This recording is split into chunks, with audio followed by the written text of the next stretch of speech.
Sapiens, Chapter 6, Building Pyramids. The agricultural revolution is one of the most controversial events in history.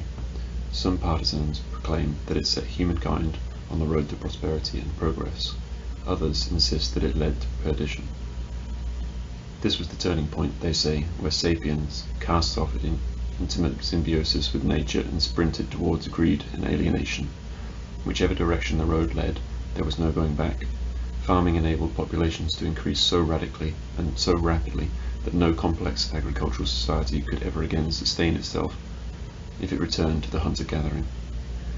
Around 10,000 BC, before the transition to agriculture, Earth was home to around 5 to 8 million nomadic foragers. By the 1st century AD, only 1 to 2 million foragers remained, mainly in Australia, America, and Africa, but their numbers were dwarfed by the world's 250 million farmers. The vast majority of farmers lived in permanent settlements. Only a few were nomadic shepherds. Settling down caused most people's turf to shrink dramatically. Ancient hunter-gatherers usually lived in territories covering many dozens and even hundreds of square kilometers. Home was the entire territory, with its hills, streams, woods, and open sky. Peasants, on the other hand, spent most of their days working in a small field or orchard, and their domestic lives centered around the cramped structures of wood, stone, or mud, measuring to no more than a few dozen meters, the house. The typical peasant developed a very strong attachment to this structure, and this was a far-reaching revolution, whose impact was psychological as much architectural. Henceforth, attachment to my house and separation from the neighbors became the psychological hallmark of a much more self-centered creature.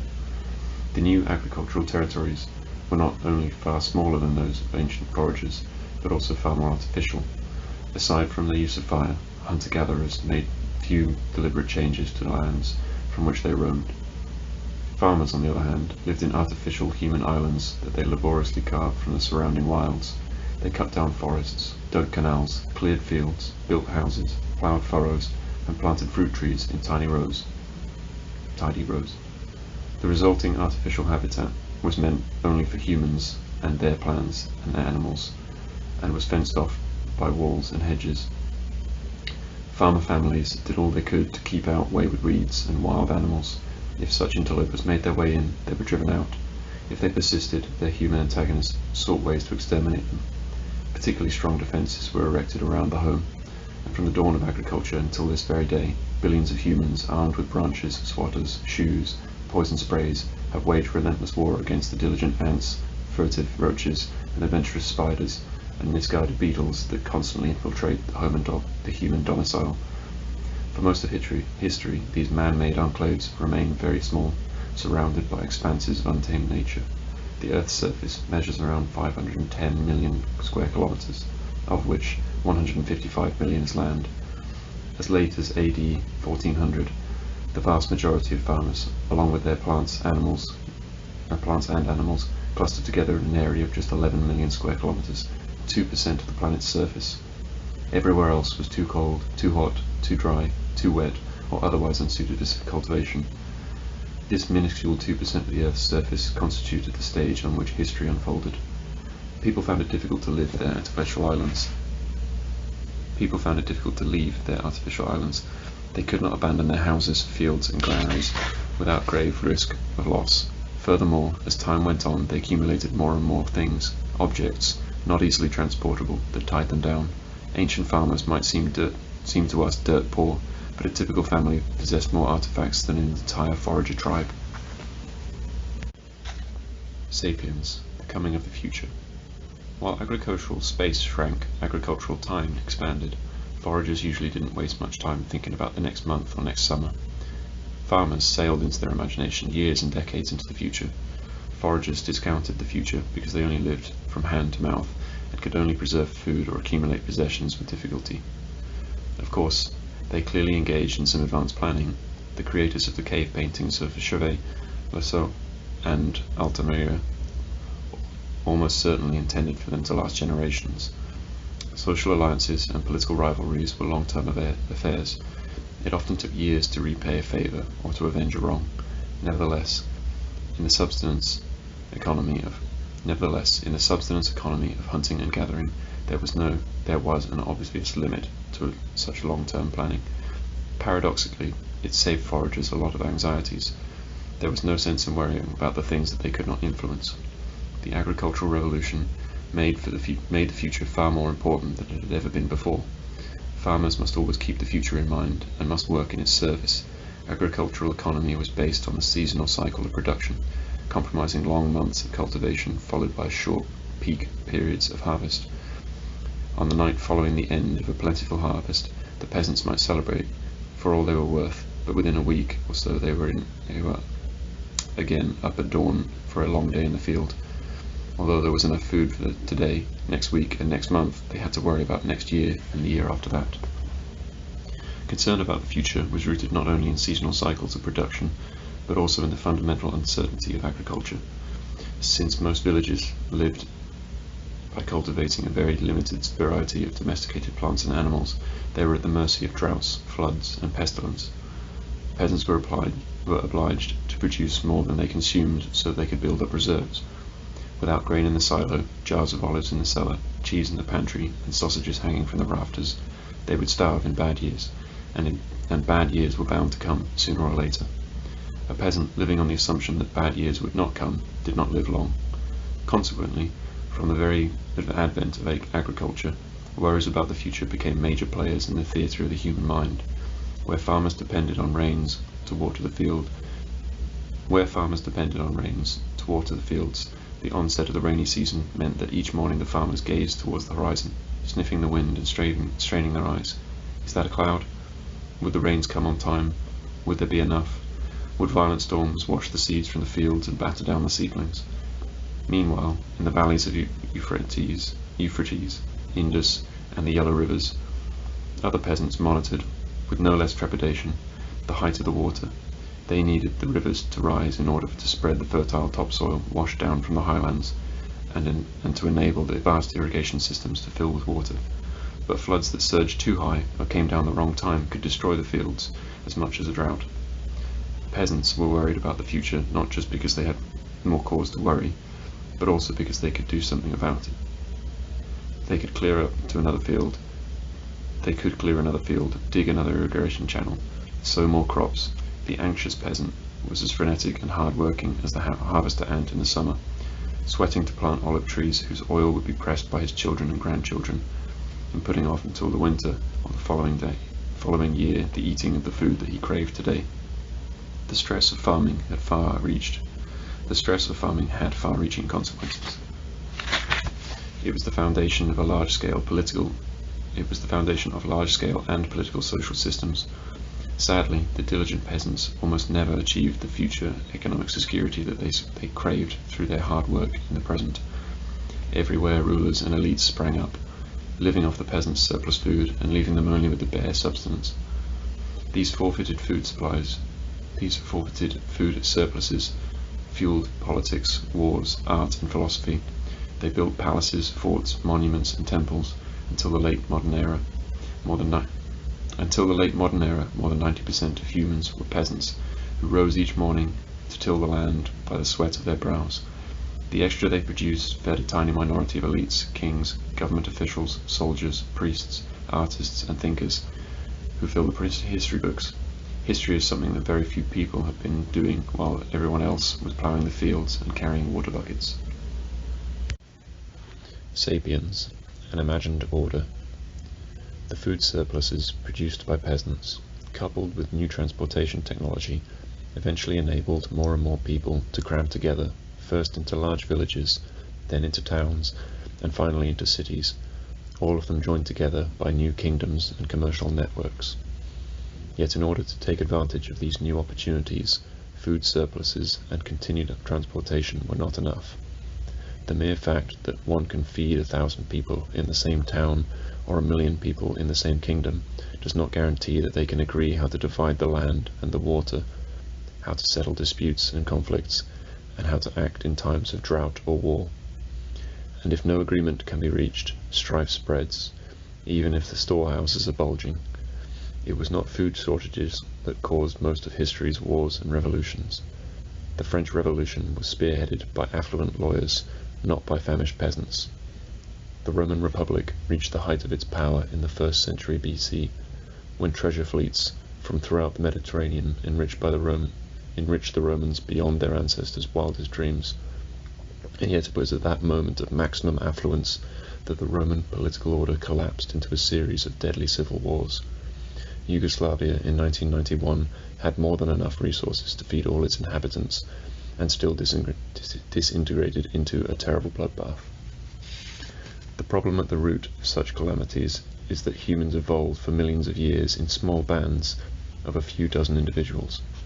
The handful of millennia separating the agricultural revolution from the appearance of cities, kingdoms, and empires was not enough time to allow for an instinct of mass cooperation to evolve. Despite the lack of such biological instincts, during the foraging era, hundreds of strangers were able to cooperate thanks to their shared myths. However, this cooperation was loose and limited. Every Sapiens band continued to run its life independently and to provide for most of its own needs. An archaic sociologist living 20,000 years ago, who had no knowledge of events following the agricultural revolution, might well have concluded that mythology had a fairly limited scope. Stories about ancestral spirits and tribal totems were strong enough to enable 500 people to trade seashells, celebrate the odd festival, and join forces to wipe out a Neanderthal band, but no more than that. Mythology, the ancient sociologist would have thought, could not possibly enable millions of strangers to cooperate on a daily basis. But that turned out to be wrong. Myths, it transpired, are stronger than anyone could have imagined. When the agricultural revolution opened opportunities for the creation of crowded cities and mighty empires, people invented stories about great gods, motherlands, and joint stock companies to provide the needed social links. While the human evolution was crawling at its usual snail's pace, the human imagination was building astounding networks of mass cooperation, unlike any other seen on Earth. Around 8,500 BC, the largest settlements in the world were villages such as Jericho, which contained a few hundred individuals. By 7,000 BC, the town of Cataliuk in Anatolia numbered between 5,000 and 10,000 individuals. It may well have been the world's biggest settlement at the time. During the 5th and 4th millennia BC, cities with tens of thousands of inhabitants sprouted in the Fertile Crescent, and each of these held sway over many nearby villages. In 3100 BC, the entire lower Nile Valley was united into the first Egyptian kingdom. Its pharaohs ruled thousands of square kilometers and hundreds of thousands of people. Around 2250 BC, Sargon the Great forged the first empire, the Akkadian. It boasted over 1 million subjects and a standing army of 5,400 soldiers. Between 1000 and 500 BC, the first mega-empires appeared in the Middle East, the late Assyrian Empire, the Babylonian Empire, and the Persian Empire. They ruled over many millions of subjects and commanded tens of thousands of soldiers. In 221 BC, the Qin dynasty united China, and shortly afterwards Rome united the Mediterranean basin. Taxes levied on 40 million Qin subjects paid for a standing army of hundreds of thousands of soldiers and a complex bureaucracy that employed more than 100,000 officials.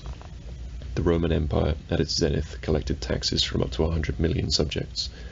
This revenue financed a standing army of 250,000 to 500,000 soldiers, a road network still in use 1,500 years later, and theatres and amphitheatres that host spectacles to this day.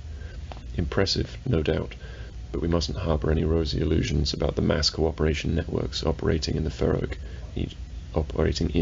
Egypt or the Roman Empire.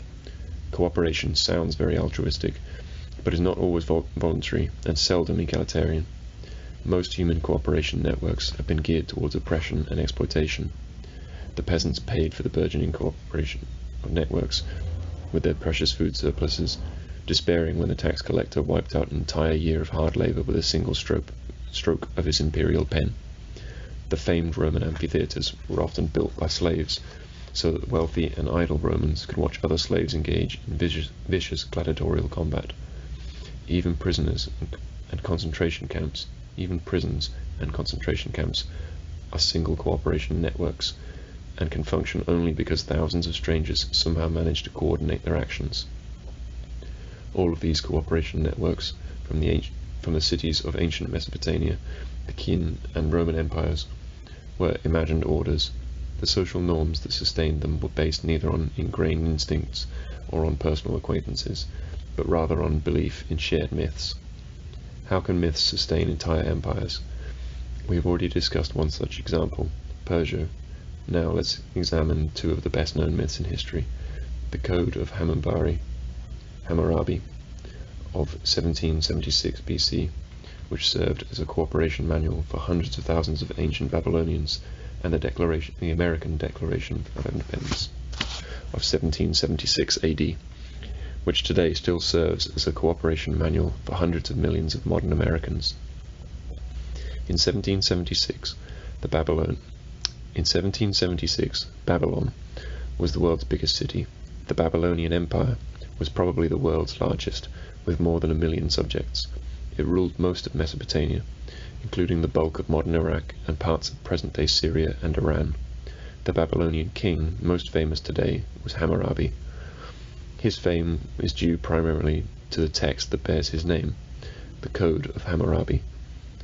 This was a collection of laws and judicial decisions whose aim was to present Hammurabi as a role model of a just king, to serve as a basis for a more uniform legal system across the Babylonian Empire, and teach future generations what justice is and how just king acts. Future generations took notice. The intellectual and bureaucratic elite of ancient Mesopotamia canonized the text, and apprentice scribes continued to copy it long after Hammurabi died and his empire lay in ruins. Hammurabi's code is therefore a good source for understanding the ancient Mesopotamians' ideal of social order. The text begins by saying that the gods Anu, Enlil, and Marduk, the leading deities of the Mesopotamian pantheon, appointed Hammurabi to make justice prevail in the land, to abolish the wicked and the evil, to prevent the strong from oppressing the weak. And it lists around 300 judgment given in the set formula. If such and such thing happens, such is the judgment. For example, judgments 196 to 199 and 209 to 14 read 196. If a superior blind man should blind the eye of another superior man, they shall blind the eye. 196. If a superior man should blind the eye of another superior man, they shall blind his eye. 197. If he should break the bone of another superior man, they shall break his bone. 198. If he should blind the eye of a commoner, or break the bone of a commoner, he shall weigh and deliver 60 shekels of silver. 199. If he should blind the eye of a slave of a superior man, or break the bone of a slave of a superior man, he shall weigh and deliver 1/2 of the slave's value in silver. 209. If a superior man strikes a woman of superior class, and thereby causes her to miscarry her fetus, he shall weigh and deliver 10 shekels of silver for her fetus. 210. If that woman should die, they should kill his daughter. 211. If he should cause a woman of commoner class to miscarry her fetus by beating, then he shall weigh and deliver 5 shekels of silver. 212. If that woman should die, he shall weigh and deliver 30 shekels of silver. 213. If he strikes a slave woman of a superior man, and thereby causes her to miscarry her fetus, he shall weigh and deliver 2 shekels of silver. 214. If the slave woman should die, he shall weigh and deliver 20 shekels of silver. After listening to his judgments, Hammurabi again declares that these are the just decisions which Hammurabi, the able king, has established, and thereby has directed the land along the course of truth and the correct way of life. I am Hammurabi, noble king. I have not been careless or negligent towards humankind, granted to my care by the god Enlil, and with whose shepherding the god Marduk changed me. Hammurabi's code asserts that the Babylonian social order is rooted in the universal and eternal principles of justice dictated by the gods. The principle of hierarchy is of paramount importance. According to the code, people are divided into 2 genders and 3 classes: superior people, commoners, and slaves. Members of each gender and class have different values. The life of a female commoner is worth 30 silver shekels, and that of a slave woman 20 silver shekels, whereas the eye of a male commoner is worth 60 silver shekels. The code also establishes a strict hierarchy within families, according to which children are not independent persons, but rather the property of their parents. Hence, if one superior man kills the daughter of another superior man, the killer's daughter is executed in punishment. To us, it may seem strange that the killer remains unharmed, whereas his innocent daughter is killed, but to Hammurabi and the Babylonians this seemed perfectly just. Hammurabi's code was based on the premise that if the king's subjects all accepted their positions in the hierarchy and acted accordingly, the empire's 1,000,000 inhabitants would be able to cooperate effectively. Their society could then produce enough food for its members, distribute it efficiently, and protect itself against its enemies, and expand its territory so as to acquire more wealth and better security. About 3,500 years after Hammurabi's death, the inhabitants of 13 British colonies in the north. About 3,500 years after Hammurabi's death, the inhabitants of 13 British colonies in North America felt that the King of England was treating them unjustly. Their representatives gathered in the city of Philadelphia, and on the 4th of July, 1776, the colonies declared that their inhabitants were no longer subjects of the British Crown. Their Declaration of Independence proclaimed universal and eternal principles of justice, which, like those of Hammurabi, were inspired by divine power. However, the most important principle dictated by the American god was somewhat different from the principle dictated by the gods of Babylon. The American Declaration of Independence asserts that we hold these truths to be self-evident, that all men are created equal, that they are endowed by their Creator with certain unalienable rights, that among these are life, liberty, and the pursuit of happiness. Like Hammurabi's code, the American founding document promises that if humans act according to its sacred principles, millions of them would be able to cooperate effectively, living safely and peacefully in a just and prosperous society. Just like the Code of Hammurabi, the American Declaration of Independence was not just a document of its time and place, it was accepted by future generations as well. For more than 200 years, American school children have been copying and learning it by heart. The two texts present to us an obvious dilemma. Both the Code of Hammurabi and the American Declaration of Independence claim to outline universal and eternal principles of justice, but according to the Americans, all people are equal, whereas according to the Babylonians, people are decidedly unequal. The Americans would, of course, say that they are right, and that Hammurabi is wrong. Hammurabi, naturally, would retort that he is right and that the Americans are wrong. In fact, they are both wrong. Hammurabi and the American founding fathers alike imagined a reality governed by universal and immutable principles of justice, such as equality or hierarchy. Yet the only place where such universal principles exist is in the fertile imagination of Sapiens, and in the myths that they invent to tell one another. These principles have no objective validity.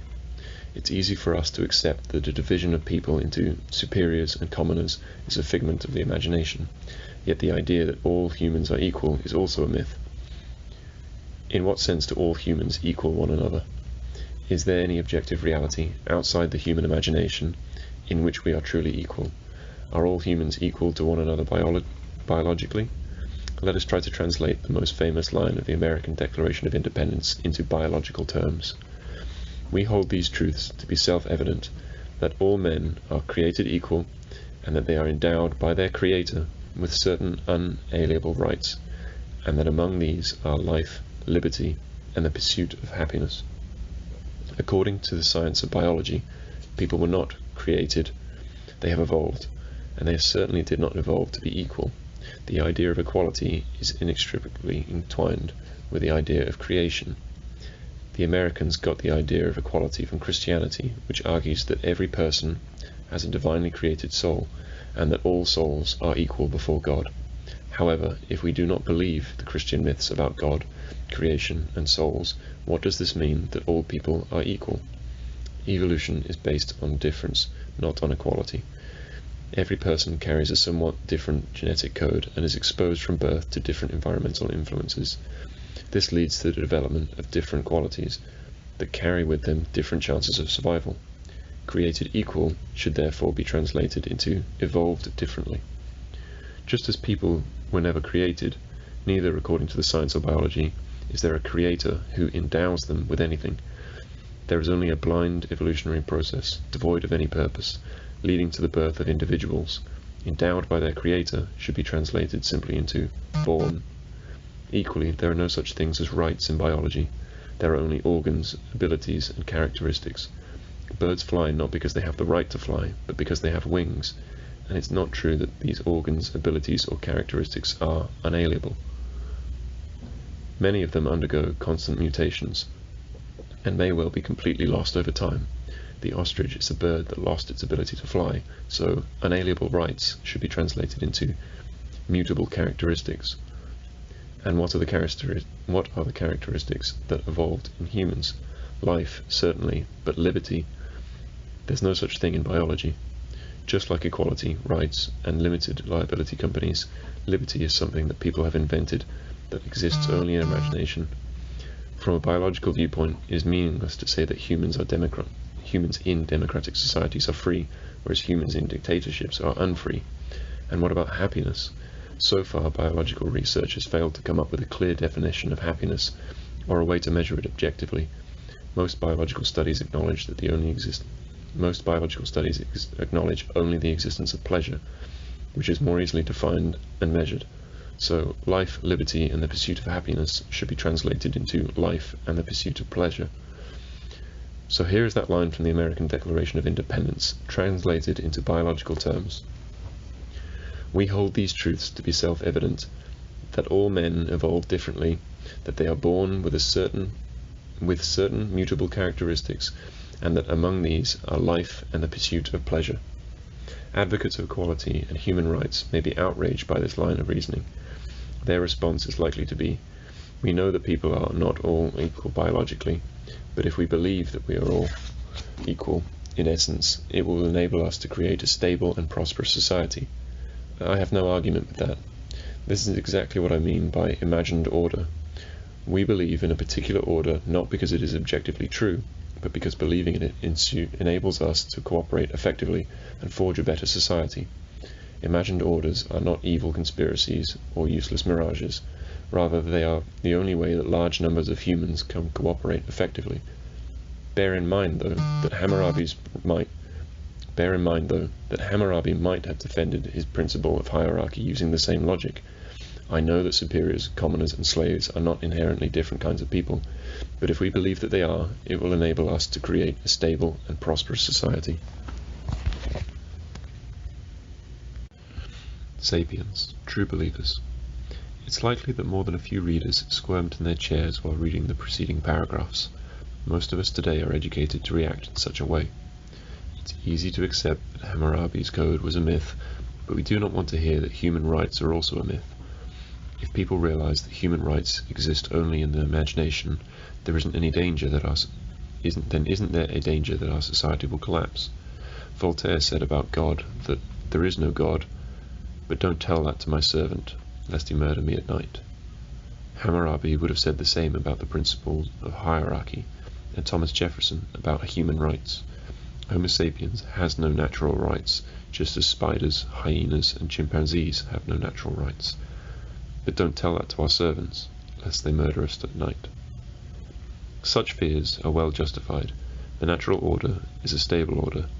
There is no chance that gravity will cease to function tomorrow, even if people stop believing in it.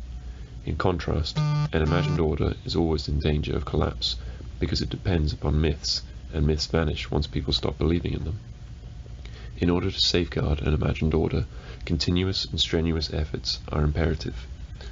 Some of these efforts take the shape of violence and coercion.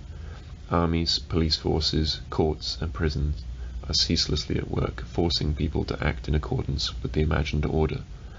If ancient Babylonian blinded his neighbor, some violence would usually necessary in order to enforce the law of an eye for an eye. When, in 1860, a majority of the American citizens concluded that African slaves are human beings and must therefore enjoy the right of liberty, it took a bloody civil war to make the southern states acquiesce. However, an imagined order cannot be sustained by violence alone. It requires some true believers as well. Prince Talleyrand, who began his chameleon-like career until Louis XVI later served the revolutionary and Napoleonic regimes, and switched loyalties in time to end his days working for the restored monarchy, summed up decades of governmental experience by saying, "You can do many things with bayonets, but it is rather uncomfortable to sit on them." A single priest often does the work of 100 soldiers, far more cheaply and effectively. Moreover, no matter how efficient bayonets are, somebody must wield them. Why should the soldiers, jailers, judges, and police maintain an imagined order in which they do not believe? Of all human collective activities, the one most difficult to organize is violence. To say that a social order is maintained by military force immediately raises the question, what maintains the military order? It is impossible to organize any army solely by coercion. At least some of the commanders and soldiers must truly believe in something, be it God, honor, motherland, manhood, or money. An even more interesting question concerns those standing at the top of the social pyramid. Why should they wish to enforce an imagined order if they themselves don't believe in it? It is quite common to argue that the elite may do so out of cynical greed, yet a cynic who believes in nothing is unlikely to be greedy. It does not take much to provide the objective biological needs of Homo sapiens. After those needs are met, more money can be spent on building pyramids, taking holidays around the world, financing election campaigns, funding your favorite terrorist organization, or investing in the stock market and making yet more money, all of which are activities that a true cynic would find utterly meaningless. Diogenes, the Greek philosopher who founded the cynical school, lived in a barrel, and when Alexander the Great once visited Diogenes as he was relaxing in the sun, he asked if there was anything that he might do for him. The cynic answered for the all-powerful conqueror, "Yes, there is something you can do for me. Please move a little to the side. You are blocking the sunlight." This is why cynics don't build large empires, and why imagined order can be maintained only if large segments of the population, and in particular large segments of the elite and the security forces, truly believe in it. Christianity would not have lasted 2,000 years if the majority of bishops and priests failed to believe in Christ. American democracy would not have lasted 250 years if the majority of presidents and congressmen failed to believe in human rights. The modern economic system would not have lasted a single day if the majority of investors and bankers failed to believe in capitalism. Sapiens, the prison walls.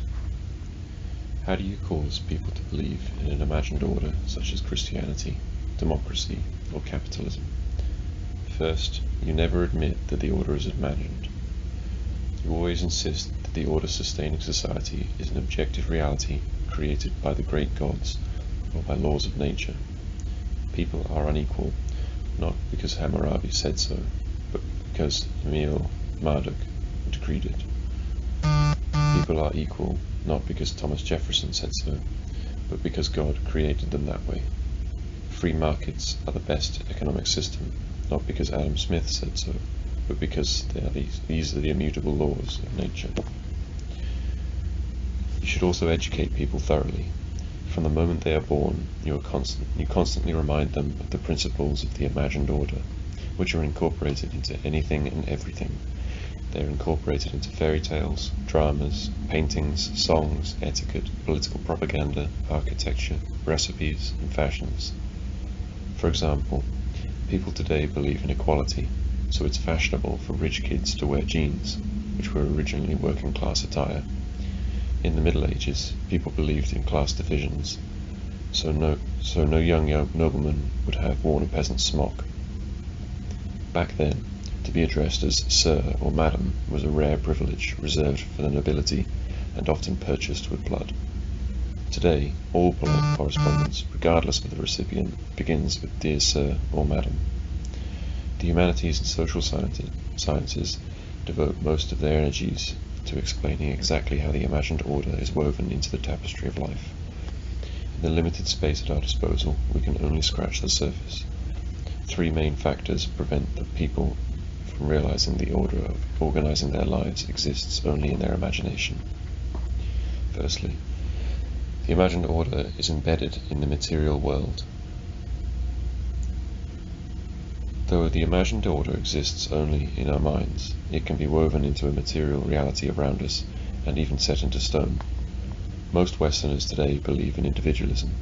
They believe that every human is an individual, whose worth does not depend on what the other people think of him or her.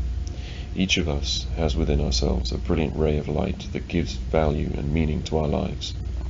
In modern Western schools, teachers and parents tell children that if their classmates make fun of them, they should ignore it. Only they themselves, not others, know their true worth.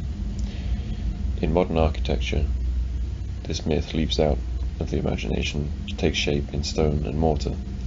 The ideal modern house is divided into many small rooms so that each child can have a private space, hidden from view, providing maximum autonomy. This private room almost invariably has a door, and in many households it is accepted practice for the child to close and perhaps lock the door. Even parents are forbidden to enter without knocking and asking permission. The room is decorated as the child sees fit, with rock star posters on the wall and dirty socks on the floor. Somebody growing up in such a space cannot help but imagine himself as an individual, his true worth emanating from within rather than from without. Medieval noblemen did not believe in individualism. Someone's worth was determined by their place in the social hierarchy and by what people said about them. Being laughed at was a horrible indignity. Noblemen taught their children to protect their good name, whatever cost. Like modern individualism, the medieval value system left the imagination and was manifested in the stone of medieval castles. The castle rarely contained private rooms for children, or anyone else for that matter. The teenage son of a medieval baron did not have a private room on the king's second floor, with posters of Richard the Lionheart and King Arthur on the walls, and a locked door that his parents were not allowed to open. He slept alongside many other youths in the large hall. He was always on display, and had to take into account what others saw and said. Someone growing up in such conditions naturally concluded that a man's true worth was determined by his place in the social hierarchy and what other people said of him. B. Firstly was A. B. The imagined order of shapes and desires. Shapes and our desires. Most people do not wish to accept that the order governing their lives is imaginary, but in fact every person is born into a pre-existing imagined order, and that his or her desires are shaped from birth by its dominant myths. Our personal desires thereby become the imagined order's most important defense. For example, the most cherished desires of present-day Westerners are shaped by romantic, nationalistic, capitalist, and humanist myths that have been around for centuries. Friends giving advice often tell each other, follow your heart. But the heart is a double agent that usually takes its instructions from the dominant myths of the day, and the very recommendation to follow your heart was implanted in our minds by a combination of 19th century romantic myths and 20th century consumerist myths. The Coca-Cola Company, for example, has marketed Diet Coke around the world under the slogan, Diet Coke, do what feels good. Even what people take to be their most personal desires are usually programmed by the imagined order. Let's consider, for example, the popular desire to take a holiday abroad. There is nothing natural or obvious about this. A chimpanzee alpha male would never think of using his power in order to go on holiday into the territory of a neighboring chimpanzee band.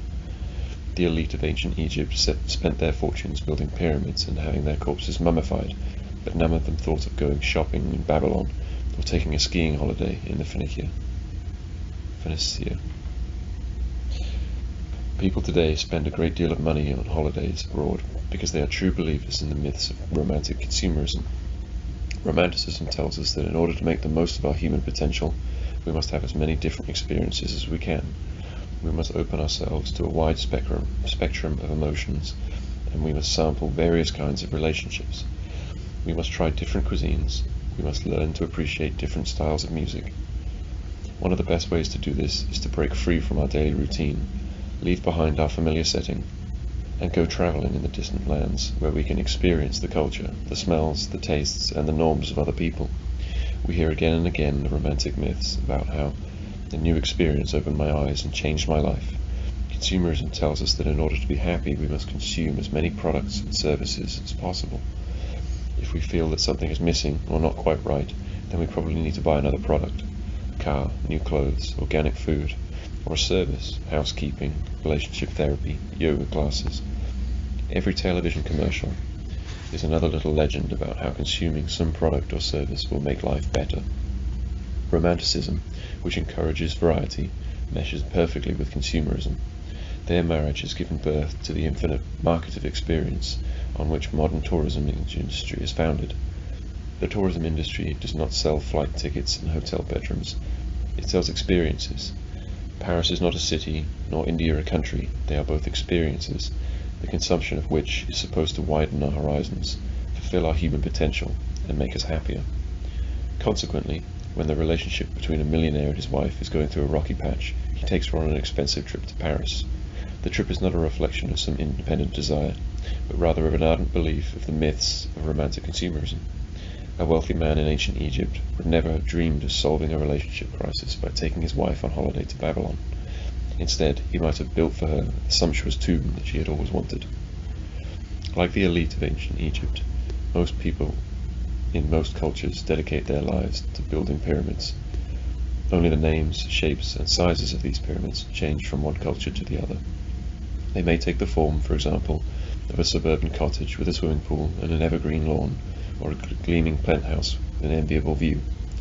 Few question the myths that cause us to desire the pyramid in the first place. C. Third, the imagined order is intersubjective.